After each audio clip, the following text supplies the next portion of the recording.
A reelección da actual presidenta argentina, Cristina Fernández de Kirchner,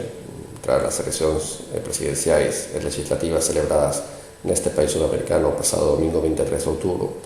confirma a hegemonía política do kirchnerismo, particularmente do Fronte para a Victoria, como a principal tendencia política dentro do escenario argentino nos últimos anos.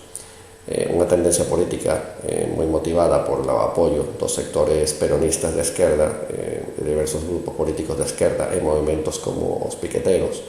e diversas asociacións e movimentos de defensa dos dereitos humanos no país, en especial ante a pretensión tanto do expresidente Néstor Kirchner como da súa esposa actual presidenta Cristina Fernández de revitalizar o necesario proceso de memoria histórica de facer xusticia cos desaparecidos da ditadura argentina. Deste modo, Cristina Fernández de Kirchner inicia un segundo período presidencial ata o ano 2015, marcado non só por a súa consolidación política, senón pola estabilidade económica e financiera do país sudamericano,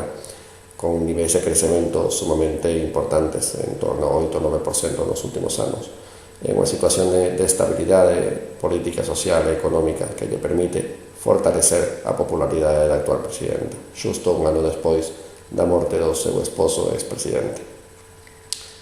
Cristina Fernández de Kirchner inicia así un segundo período presidencial que estará marcado e determinado por la posibilidade de que a oposición política, actualmente atomizada en diversos actores e partidos políticos e derrotada electoralmente por la hegemonía kirchnerista,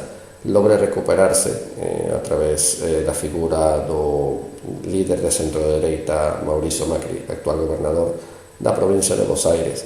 e líder da proposta republicana, un partido que intenta consolidarse a nivel nacional. Por tanto, Cristina Fernández de Kirchner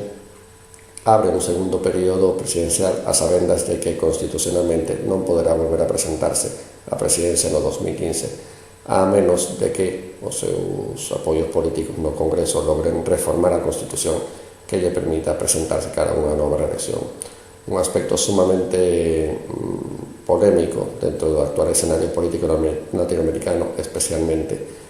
tras los intentos finalmente fructuosos de reelección indefinida por parte do presidente venezolano Hugo Chávez a partir do ano 2009 e a súa reforma constitucional a través dun referéndum popular, e tamén a situación que actualmente vive Nicaragua de cara ás eleccións presidenciais do próximo mes de novembro, onde a posible reelección de Daniel Ortega tamén ha levado a diversas polémicas dentro do escenario político dese país centroamericano. No caso argentino, Cristina Fernández de Kirchner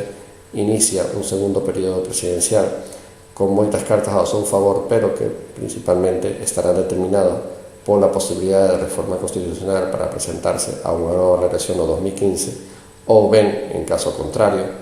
iniciar un proceso de elección dunha sucesión política que pode resultar unha tarefa política para a presidenta sumamente importante para o próximo período. Ao mesmo tempo,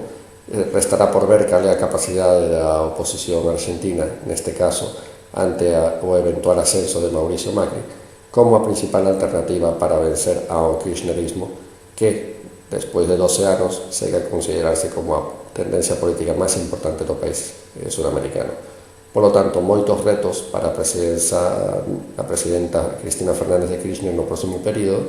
e, ao mesmo tempo, a necesidade de manter